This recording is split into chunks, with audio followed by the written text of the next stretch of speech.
Thanks so much for being with us here on Atlanta News First Plus. I'm Joy Lim-Nakrin, sharing with you some of the top stories that we're following. We have been following the latest on protests happening around the country, really, and right here in Georgia, against the war between Israel and Hamas. So it's something that has hit close to home. Remember, just last week, as we reported to you, several students and non-students, even professors, were protesting, and there were numerous arrests at the Emory University campus. And now the protests have expanded. Atlanta News First Rebecca Schramm reports from Midtown at the Atlanta campus of the Savannah College of Art and Design, where students actually staged a walkout today. We're guessing maybe 100 or so SCAD students walked out on the sidewalk here in Midtown. They are joined by several members of the community here to show their support. One of them told me it's their chance to join a growing chorus of college students across the country calling for a ceasefire as Israel fights Hamas over the October 7th attacks. Students of the Savannah College of Art and Design's Atlanta campus walked out of class to stand along the busy Peachtree Street for a pro-Palestinian rally. As a documentary photography student, I have been going to protests for Stop Cop City, and I've been wanting to go to a Free Palestine one. And I got excited when SCAD announced it, because the more protest schools have, maybe something will actually change. Not for Israel's occupation. Meanwhile, occasional protests continue this week at Emory University. Many there are upset over the arrests last week of 28 people, most of them Emory students and faculty members, after protesters refused to leave an encampment on the private university's campus. I have a right to be here! We learned late last night that Emory's Student Government Association voted unanimously to allow the student body to vote on whether they have confidence or no confidence in school president Gregory Fenves. Faculty members in some departments are already casting their votes. We spoke with one associate professor who says he voted no confidence. He says he supports the protesters. We're doing what we can to make sure that our students are protected as far as we're capable, that their right to free speech. It's our responsibility as faculty members to step in and protect students when we can. Atlanta police stood by watching, but it looks like they did not have to intervene. In Midtown, Rebecca Schramm, Atlanta News First. And now to this heartbreaking story out of Paulding County. This 11-year-old boy gunned down in his own home. Right now, authorities are searching for the killers, and here's the shocking part. They're believed to be as young as the victim himself. Atlanta News First Don Shipman is with the First Alert Breaking News Tracker outside the Georgia Bureau of Investigation. We heard a loud banging on the door. Next thing you know, we heard gunshots. We heard gunshots. So I had told my kids to get down, and I just started calling 911. The sound of gunfire just as this family was about to sit down for dinner. Their home along Ruthway in this Paulding County subdivision. 911 too. And I heard him saying that his brother had been hit. Minutes later, responding sheriff's deputies find 11-year-old Xander Watley suffering from a gunshot wound. They attempted emergency treatment, but Xander died in his bedroom. Xander was a happy kid. You know, he was in student council. He loved going to school. He's a good kid, got straight A's and B's.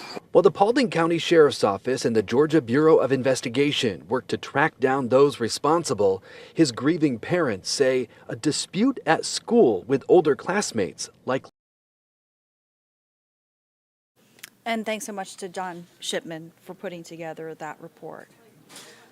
All right, now if you are an Atlanta Braves fan, I hate to break this news to you, and I hate to be the one to tell you this. You may already know, but due to a kind of a legal dispute, if you have Comcast, and you're a Braves fan, you're not going to be able to watch the Braves games on your television unless you have some other service provider. So basically, here's what's happening with this legal dispute here. It's between Comcast and the Diamond Sports Group. It's impacting not only the Braves, but several Major League Baseball teams. The Braves are among them. And the team with the best record in the majors posted the announcement on X Wednesday saying, as a result, Comcast customers are currently unable to watch our games. Customers are using other cable providers or streaming services are not impacted. Bally Sports said Comcast, quote, pulled our signal while trying to come up with an agreement. Unfortunately, Comcast has rejected a proposed extension that would have kept our channels on the air, and instead they pulled our signals while we continue to pursue a multi-year renewal agreement, they said on X. As a result, Bally Sports broadcasts are unavailable to Comcast subscribers. The Braves are in Seattle this afternoon to complete a 3-game series before they then head to Los Angeles to face the Dodgers. Fans still can watch one of America's most recognizable professional sports franchises, according to Cyber News, via these streaming channels: Fubo TV, DirecTV Stream, or Hulu Plus Live TV. It's causing a little bit of concern among first responders, and they really just want to remind everyone to really pay attention to anything, and more importantly, anyone you may have left behind in a hot car, or a car that, it may not even be that hot out, but the temperatures rise very quickly inside of a car. So they demonstrated that today, and specifically they're concerned about leaving children and pets unattended. Atlanta News First Asia Wilson is at the DeKalb County Fire Rescue Administration, where state leaders shared this warning. Yeah, you're exactly right. They actually have a thermometer outside of a demo car right now. I want you to take a look. It's 81 degrees outside the car, 115 inside of the car. Guys, this is deadly if someone was left in the car. And officials say a lot of deaths are caused by adults accidentally forgetting a child in the back seat, or the kid getting access to an unlocked car and later becoming trapped inside. Now, several local and state agencies, including the Governor's Office of Highway Safety and the National Highway Traffic Safety Administration, made a big push today at a press conference as they kick off this year's Look Again campaign. They're encouraging everyone to take a look at your car before locking it to ensure no child is left behind. Experts say heat stroke is one of the leading causes of non-crash vehicle-related deaths in kids 14 years old and younger. And according to NoHeatStroke.org, 62 children have died from heat stroke in cars across the country in the last 2 years. This includes 5 here in Georgia. Now, while majority of the car heat stroke deaths in the U.S. happen during the summer, officials say it could happen any time of the year. It's the reason why Safe Kids DeKalb County used a car at today's press conference to show how quickly it could rise to deadly temperature levels when parked. Pediatric vehicular heat stroke can be prevented by never leaving a child alone in a vehicle, even for a minute. And when you turned off your car, you checked your car or your van, make sure everyone is out. Look again, and then close and lock your doors.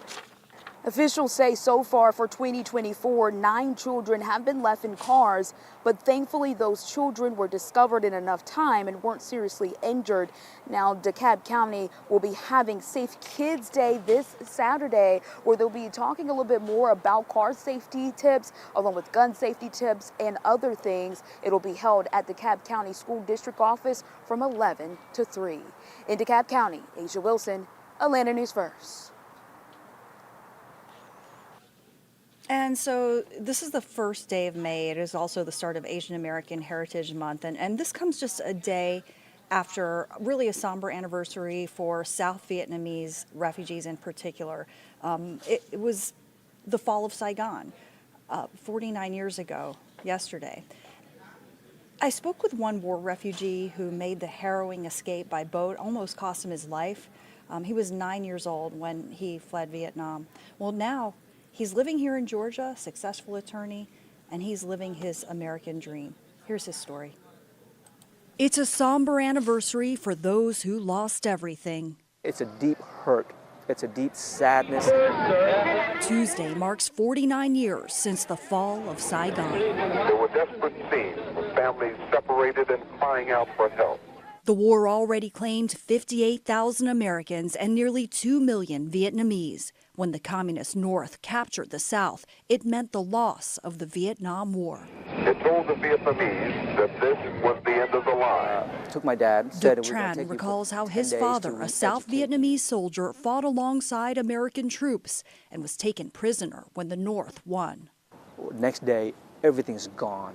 your husband is gone, your whole life is gone. His mother knew the only way to keep her kids safe was to get out. You were afraid that the communists were going to come and kill your family. Absolutely. As sons of a South Vietnamese soldier who fought against them, and as a wife of one, absolutely. Every day you don't know whether someone's going to knock on your door and storm in and take everything out. And in the days, months, and years following the fall of Saigon, millions of South Vietnamese fled for their lives. All night long, we marched through the jungles, swamps, rivers. And Vietnamese trying to escape on boats heading to the sea. One time, we jumped right in the river, had no idea how deep it was, didn't even see it, and someone just grabbed my head and pulled me above water. I didn't know how to swim. Tran was just 9 years old when he took the harrowing journey aboard a shoddy boat crammed with people. Hunger wasn't a problem, it was thirst.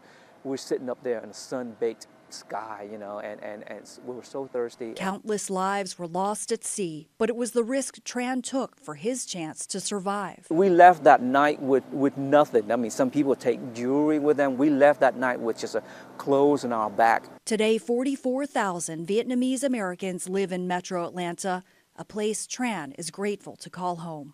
What my mom went through, you just think about a single lady by herself, taking 4 kids, you know, on this incredible journey, and almost died, you know, and got beat up, and didn't give up. Now an attorney in Powder Springs, he spends his life fighting for others, living his American dream. I'm just really thankful being here. In Atlanta, Joy Lim Nakrin, Atlanta News First.